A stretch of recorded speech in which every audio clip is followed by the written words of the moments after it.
Bienvenue dans le podcast de la stratégie organique. Je suis Marie Huet et dans cet épisode, je souhaite parler avec vous de l'ego.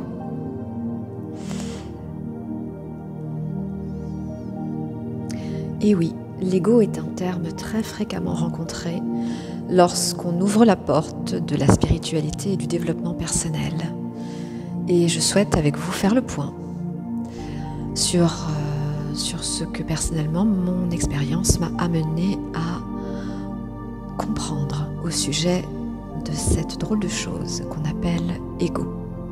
Dans cet épisode, on va également parler des traumas et commencer à aborder un petit peu les stratégies de libération, les stratégies organiques de libération.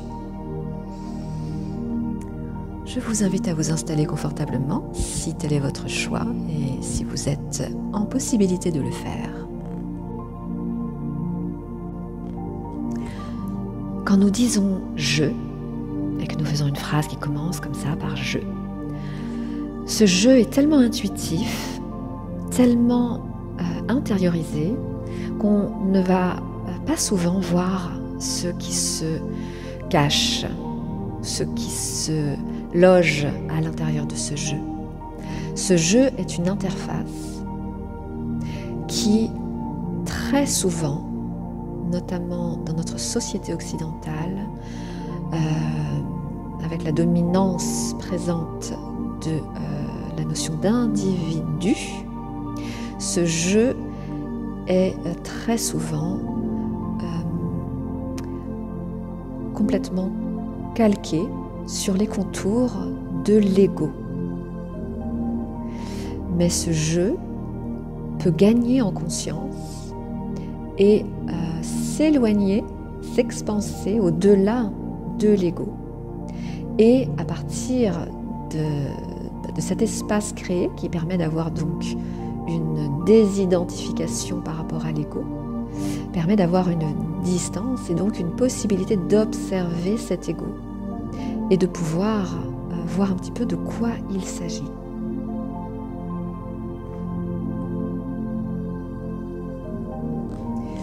Pour moi, l'ego est un petit espace, un petit artefact de technologie de conscience qui, dans les choses étant telles qu'elles sont, centralise, magnétise tous les traumas. C'est-à-dire que tous les chocs émotionnels qui sont vécus dès que nous descendons dans la matière, ça peut même être avant notre naissance, dans le ventre de notre mère, et tout au cours des premières années, et aussi des années de notre vie d'adulte, il y a des chocs émotionnels qui sont perçus, parfois même inconsciemment. Et ces chocs émotionnels viennent directement se loger, informer cette petite interface qu'est notre ego.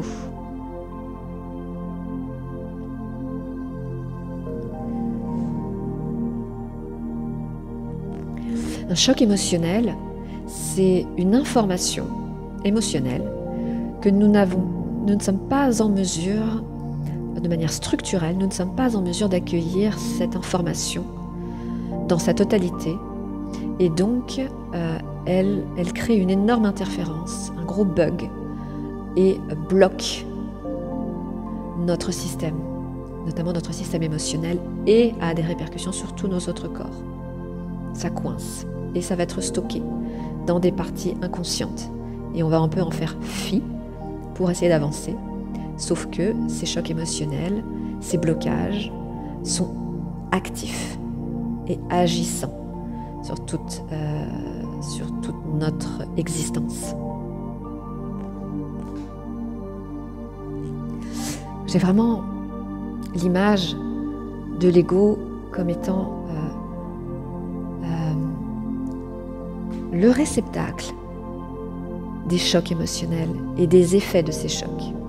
Donc comme étant quelque chose d'assez abîmé. Il est souvent torturé, s'agite, fait du bruit, crie et est très déstructuré.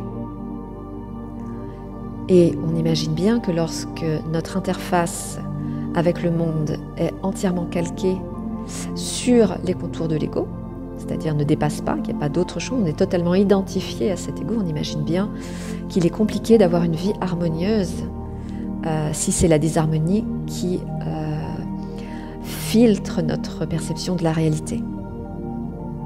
Et tout ça, c'est inconscient. Donc c'est juste comme ça. Il n'y a pas à s'affliger de cette réalité, mais en avoir conscience et savoir qu'on est là pour apporter des dénouements, des démantèlements de manière naturelle et organique à ces confusions, à ces blocages et à ces disharmonies.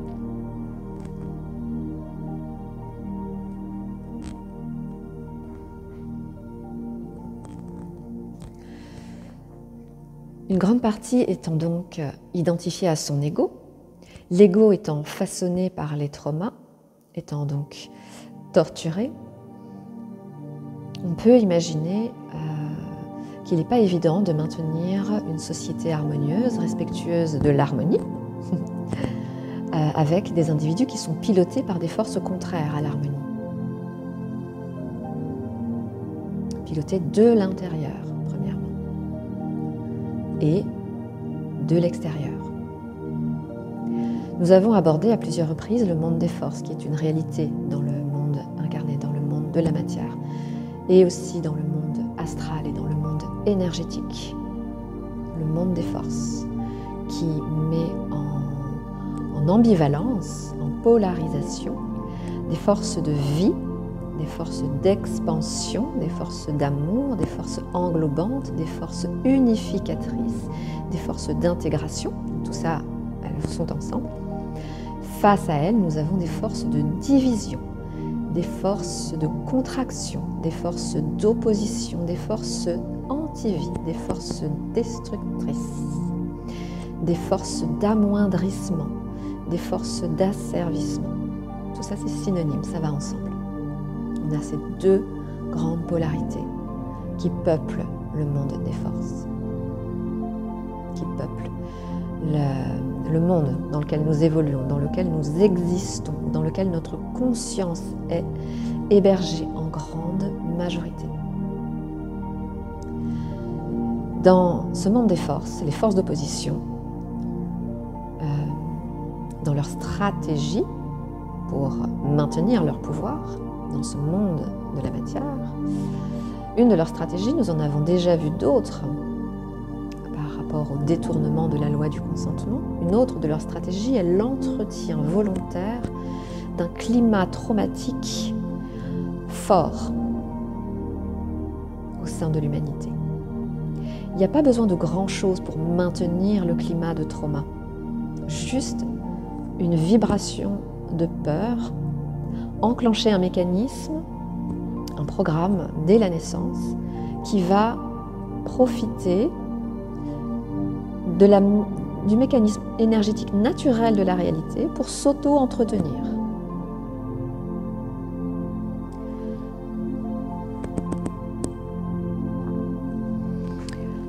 Lorsque l'on est traumatisé, qu'on a vécu des chocs émotionnels, et on en a tous, et on est porteur de chocs émotionnels qui viennent même d'autres lignes temporelles, d'autres expériences d'incarnation.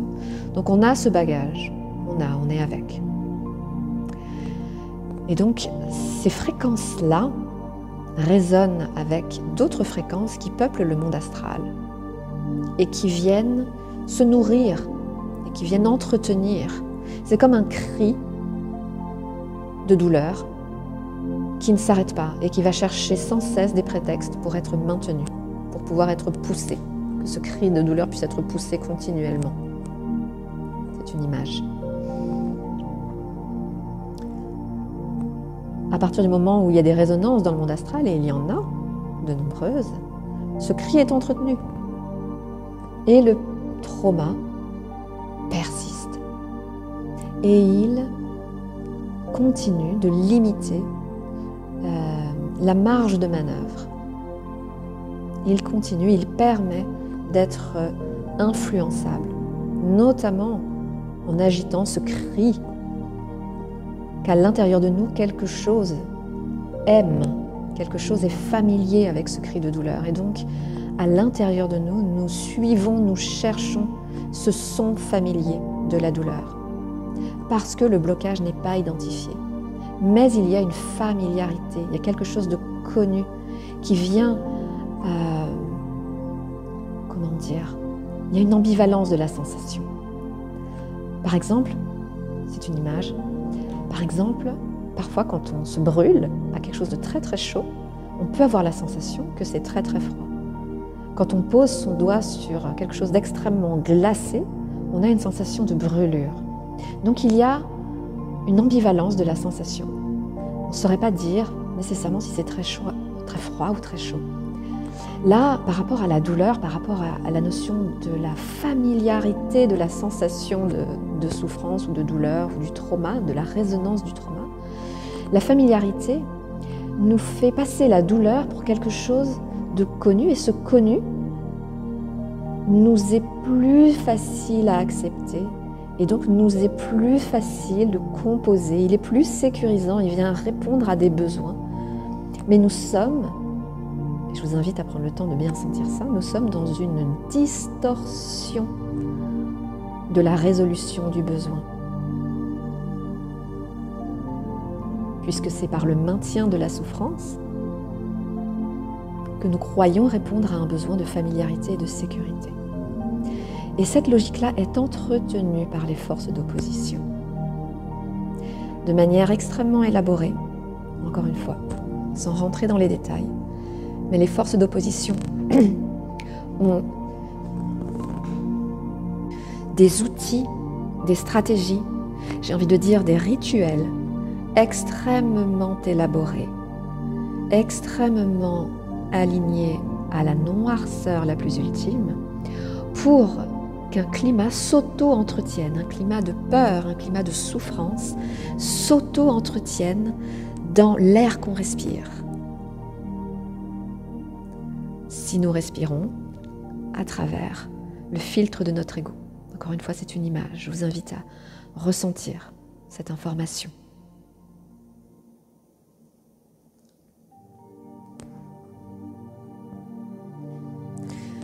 C'est important de comprendre les stratégies des forces d'opposition, parce qu'elles nous montrent le chemin de la libération. Une autre stratégie des forces d'opposition qu'il est important de comprendre, c'est le maintien volontaire de l'humanité dans l'ignorance la plus grande possible des lois universelles et des mécanismes énergétiques naturels de la réalité. Si nous ignorons comment tout ça fonctionne, on perd totalement sa responsabilité, sa puissance, ou en tout cas on croit la perdre. Et croire la perdre, cela conditionne l'expérience que nous faisons de la réalité. Nous n'expérimentons aucune sensation de responsabilité, de puissance, de pouvoir, d'action sur notre existence. L'ignorance de la réalité, l'ignorance de la réalité des mécanismes énergétiques qui sous-tendent toute la création du flux temporel, de la création de la matière, de la création des événements, de l'événementiel dans la temporalité. Si on ignore le mécanisme énergétique de ce déploiement dans l'espace et le temps de la création, eh bien on est complètement à côté. On ne prend pas notre part. Alors que la grande particularité de l'être humain, son essence, sa raison d'être, est d'être co-créateur de cette création, de ce déploiement de l'événementiel dans la temporalité, dans l'espace-temps. Co-création de son existence dans le déploiement de sa ligne temporelle. en harmonie avec les énergies, en harmonie avec les mécanismes. S'aligner avec les mécanismes, mais en mettant ces mécanismes au service harmonieux de la création dans le respect de la vie, non pas dans l'utilisation de ces mécanismes au service de l'oppression, du maintien des autres dans l'asservissement, dans l'ignorance, afin de maintenir un pouvoir artificiel, non réel, sur la simple dimension de la matière et la dimension astrale, énergétique, qui est complètement donc illusoire. Ainsi, la stratégie des forces d'opposition est de maintenir l'identification de chaque individu à son ego et de maintenir cet ego le plus traumatisé, le plus torturé possible, mais de manière suffisamment intelligente pour que la douleur soit supportable et intériorisée, familière et souhaitée. Encore une fois, pour obtenir notre consentement à endurer cette souffrance qui est devenue tellement normalisée que nous ne la voyons pas. Voilà la stratégie des forces d'opposition qui nous rend inimaginable l'idée qu'il puisse y avoir une qualité d'existence, une liberté totalement autre que celle qui nous est miroitée et proposée par les forces qui dominent ce monde, en partie. Donc une grande quantité d'êtres humains n'imagine pas qu'il est possible ou ne peut pas concevoir ce que peut être la liberté réelle. Le détachement, le démantèlement de l'ego, le repositionnement de notre interface qui dit « je », notre conscience individuelle qui se recalibre en mettant l'ego dans un espace et en prenant en considération tous les artefacts, tous les composants qui constituent cette interface de souveraineté qui est en mesure de piloter notre existence. Alors ici, on va s'intéresser principalement à l'ego. Très souvent, l'ego est très mal vu et on peut le comprendre étant donné qu'il est grandement torturé et qu'il est l'aimant, le magnétisme qui attire les schémas répétitifs qui nous amènent à de la souffrance, etc. Donc il est un peu diabolisé cet ego parce qu'il souffre beaucoup et il est le ferment qui entretient la souffrance à l'intérieur de notre être. Donc on veut souvent le tuer, le détruire, l'expulser de notre structure, etc. Et de ce que j'ai pu comprendre de la stratégie organique, eh bien ce n'est pas par là. Et ce n'est pas comme cela qu'il faut s'y prendre. Dans ce qui m'est montré,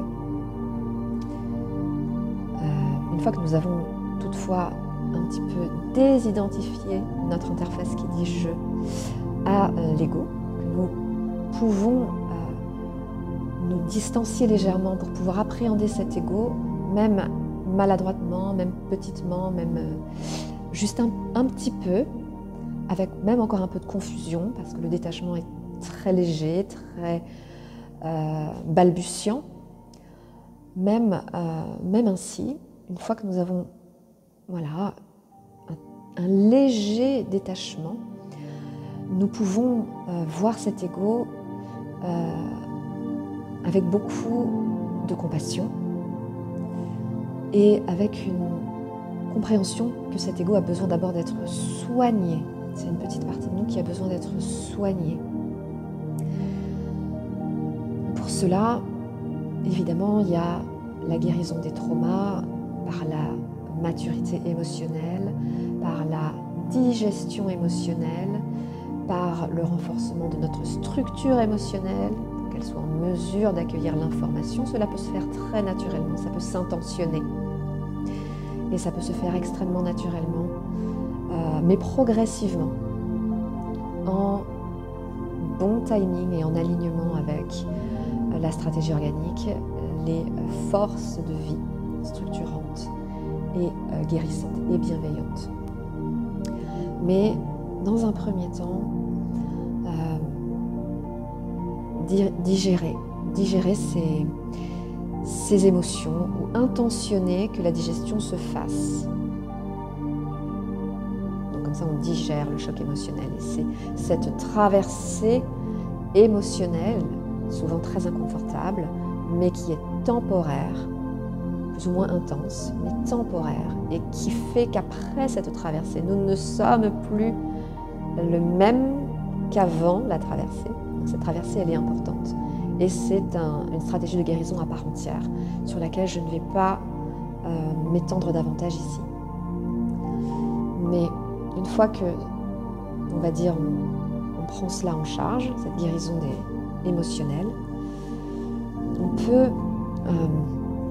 comprendre que l'ego torturé, qui crie, pour poursuivre avec cette image du cri de douleur, du cri qui exige, qui veut, du caprice, cet ego en fait veut des choses, et ces choses sont symptomatiques de besoins qui ne sont pas écoutés, pas remplis. Ces besoins, ils sont fondamentaux. Ce ne sont pas des besoins matériels ou artificiels ou superficiels, ce sont des besoins fondamentaux. Par exemple, des besoins de reconnaissance, des besoins de sécurité, des besoins d'écoute. Et c'est vrai que la sécurité est un vrai besoin très profond, qui est ce besoin de sécurité est très fréquemment complètement catapulté, pulvérisé par les chocs émotionnels et par les traumas. C'est le pilier extrêmement branlant sur lequel repose généralement notre incarnation, notre ego en tout cas, ici.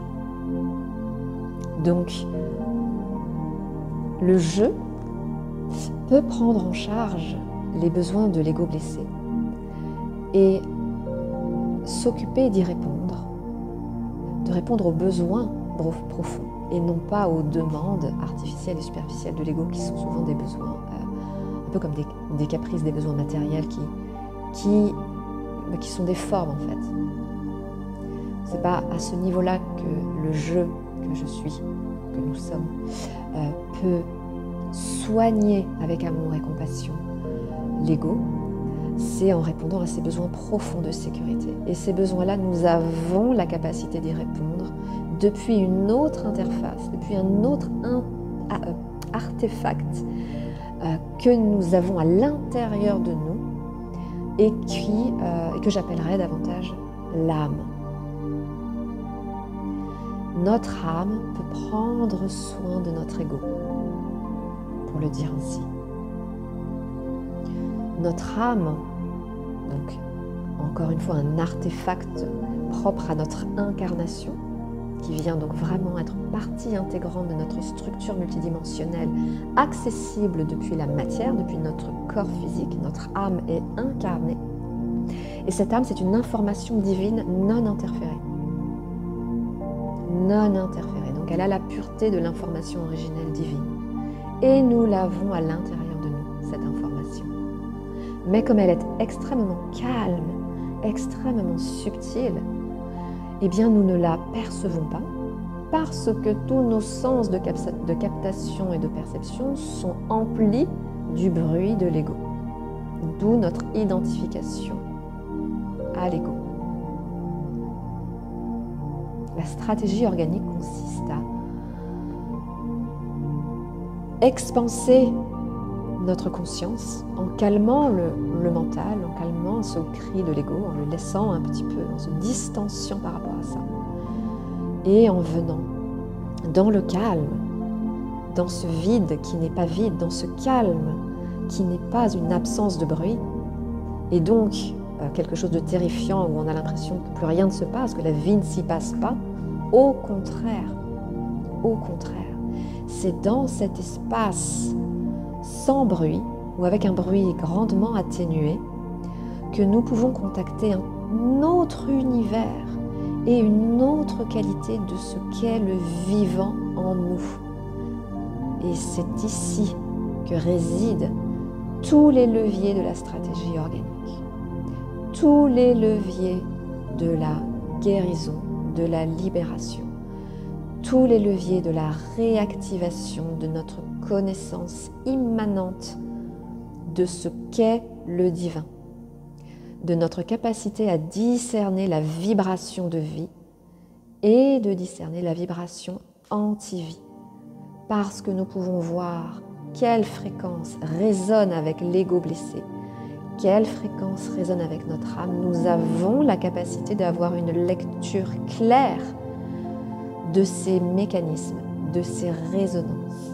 Mais il importe de distancier notre identification à l'ego et de réactiver en nous les autres artefacts de cette grande technologie de conscience que nous sommes dans l'incarnation, à savoir notamment l'âme, qui est le message divin, l'information divine, la fréquence divine que nous avons emmenée avec nous dans la matière, dans notre corps, dans l'intelligence divine de notre corps. C'est encore autre chose.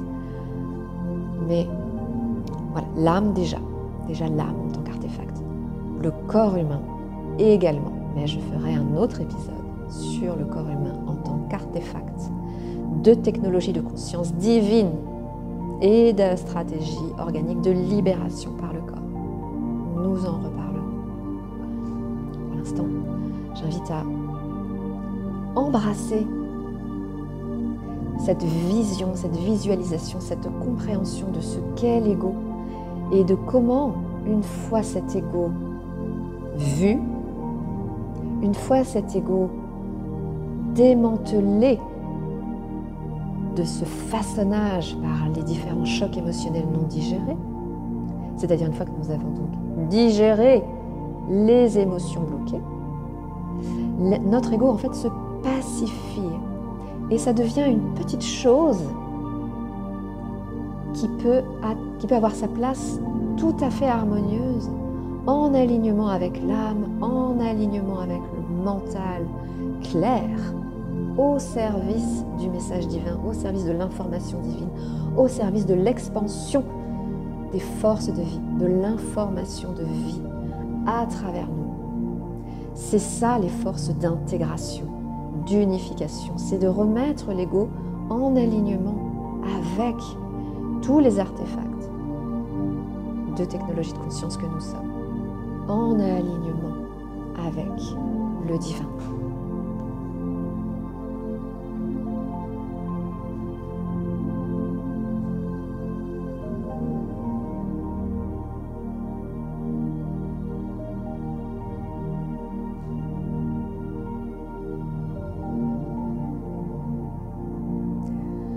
Je vous remercie pour votre écoute et je vous dis à bientôt.